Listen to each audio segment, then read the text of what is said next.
Sino ang coach na pipiliin mo?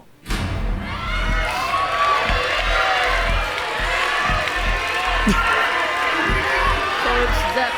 Coach Zach. Dito pong coach ay si Coach. Ay, grabe yung suspense to ah. Si Coach Zach. For Summer, grabe. Sobrang solid ng boses ni Summer. Sobrang buo. Summer was 8 or 9, pero grabe yung technique niya, yung control niya sa boses niya. Sobrang powerful. And perfect siya sa team na to eh. Rockstar tayo dito. Ito, Thunders na to, hindi to Rockstar. Chicken tenders ako. Chicken Thunders. Chicken Thunders. Sarap pa rin, juicy pa rin. Good job, Summer.